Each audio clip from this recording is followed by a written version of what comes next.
Hello friend, आज हम लोग पढ़ने वाले हैं क्लास 10 का चैप्टर नंबर 11 जिसका नाम है मानव नेत्र। तो आइए डियर, सबसे पहले हम लोग हेडिंग डालेंगे मानव नेत्र। मानव नेत्र को इंग्लिश में ह्यूमन आई कहा जाता है।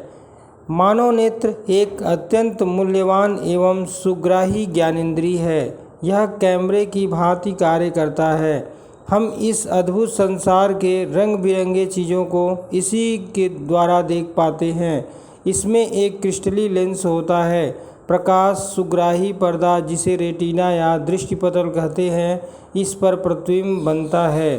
प्रकाश एक पतली झिल्ली से होकर नेत्र में प्रवेश करता है।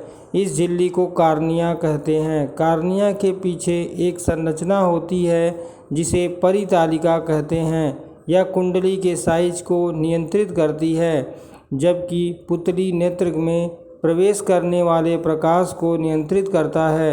लेंस दूर या नज़दीक के सभी प्रकार की वस्तुओं का समायोजन कर वास्तविक तथा उल्टा प्रतिबिंब बनाता है। तो आपको डियर अच्छे से समझ में आ गया होगा मानव नेत्र के परिचय के बारे में। आइए अब हम लोग फिगर के बारे में डिस्कस करते हैं।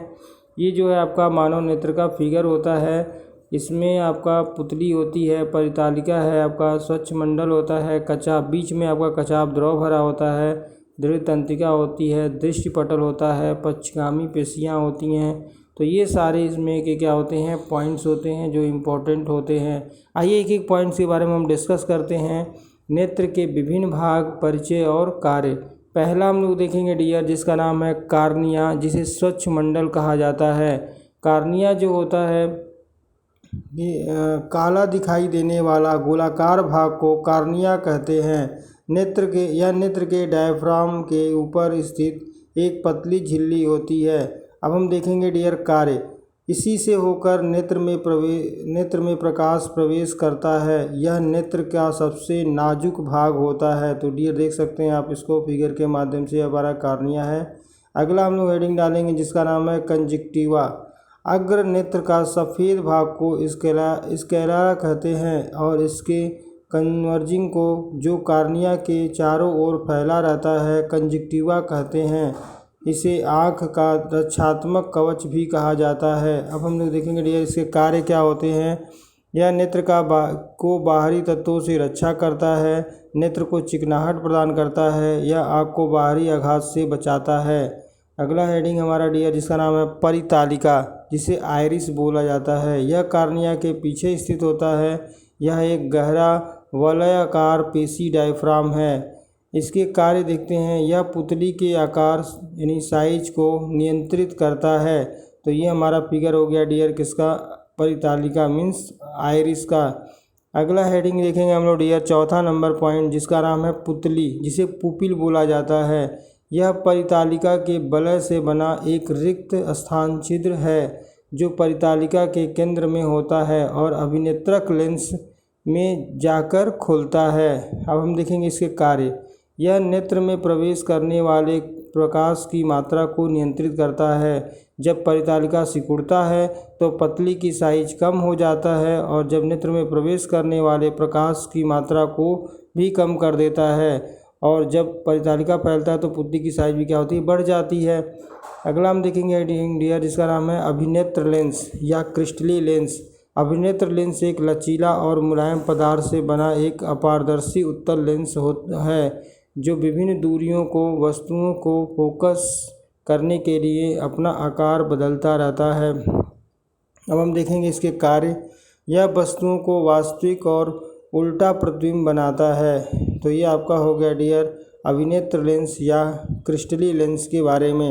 अब हम लोग अगला हेडिंग देखेंगे। 6 नंबर जो पॉइंट्स है हमारा, उसका नाम है पक्षमाभी पेशियाँ, जिसे बोलते हैं सिलरली मसल्स बोली जाती है। ये पेशियाँ अभिनेत्र लेंस को जकड़े रखती हैं और लेंस के आकार को नियंत्रित करती हैं।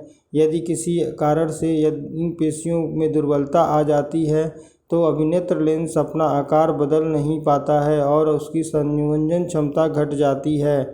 तो अब देखेंगे इसके कार्य देखते हैं डियर। पश्चिमाभी पेशियों के कार्य क्या होते हैं। यह लेंस के आकार को नियंत्रित करता है। तो ये आपका हो गया डियर पश्चिमाभी पेशियाँ, से सिलरली मसल्स बोलते हैं। अगला हेडिंग डियर हमारा जिसका नाम है कचाप द्रव। विट्रस ह्यूमर, यह एक जेली जैसा पदार्थ का बना होता है जो अभिनेत्र लेंस और रेटिना में पूरे नेत्र गोलक से भरा रहता है। नेत्र गोलक का अधिकांश भाग कचाप द्रव घेरता है। अब देखेंगे हम लोग कार्य क्या होते हैं। यह नेत्र गोलक को आकार प्रदान करता है। रेटिना तक पहुंचाने वाला प्रकाश लेंस से होकर इसी द्रव से होकर गुजरता है। तो आपका ये हो गया हेडिंग दिया 7वां नंबर, जिसका नाम था विट्रस ह्यूमर या कचाप द्रव। अगला देखते हैं हम लोग, जिसका नाम है रेटिना। इसे दृढ़ पटल भी कहते हैं और यह नेत्र गोलक का पश्च भाग जो सफ़ेद पर्दे का कार्य करता है रेटिना कहलाता है। यह नेत्र का प्रकाश सुग्राही होता है। रेटिना पर बनने वाला प्रतिबिंब की प्रकृति वास्तविक एवं उल्टा होती है। अब हम लोग देखते हैं डियर इसके कार्य। यह नेत्र लेंस द्वारा बनने वाले प्रतिबिंब के लिए पर्दे का कार्य करता है। दूसरा इसका जो कार्य होता है डियर वो होता है इसकी कोशिकाएं प्रकाश सुग्राही होती हैं जो इससे बनने वाले प्रतिबिंब का अध्ययन भी करती हैं। अगला हम लोग हेडिंग देखेंगे डियर, जिसका नाम है समंजन क्षमता, पावर ऑफ एकमोडेशन।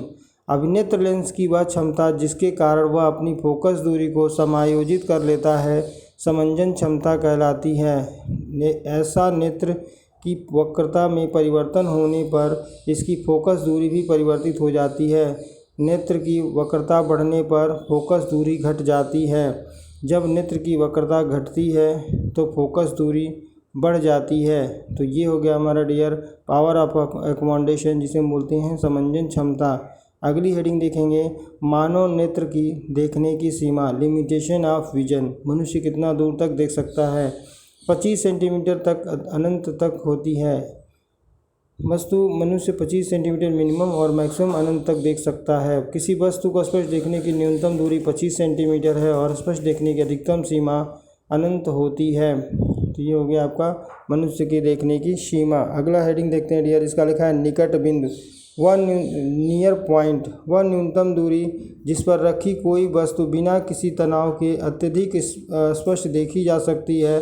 सुस्पष्ट देखने के लिए इस न्यूनतम दूरी को निकट बिंदु कहते हैं। सामान्यतः देखने की वह न्यूनतम दूरी 25 सेंटीमीटर होती है, अतः हम किसी वस्तु को स्पष्ट देखने के लिए नेत्र लेंस में 25 सेंटीमीटर की दूरी पर रखा जाना चाहिए। अगला देखते हैं हम लोग डियर, इसका नाम है दूर बिंदु, फार पॉइंट। वह दूरतम बिंदु जिस पर कोई नेत्र वस्तुओं को सुस्पष्ट देख सकता है नेत्र बिंदु फार पॉइंट कहलाता है और इसमें सामान्य नेत्र की दूरी होती है अनंत होती है। अगला हेडिंग देखते हैं डियर, इसका नाम है मोतियाबिंद।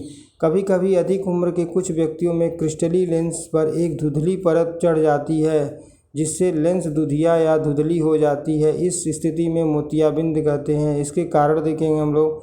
तो मोतियाबिंद क्रिस्टली लेंस के दुधिया एवं धुंधला होने के कारण होता है। निवारण, इसे शल्य चिकित्सा यानी सर्जरी के द्वारा दूर किया जा सकता है। अगला हेडिंग देखेंगे जिसका नाम है दृष्टि दोष। कभी कभी नेत्र धीरे धीरे अपनी समंजन क्षमता खो देते हैं। ऐसी स्थिति में व्यक्ति वस्तुओं को आराम से सुस्पष्ट नहीं देख पाते। नेत्र में अपवर्तन दोषों के कारण धुंधली दिखाई देती है, इसे दृष्टि दोष कहते हैं। सामान्यतः दृष्टि दोष जो होते हैं वो 3 प्रकार के होते हैं।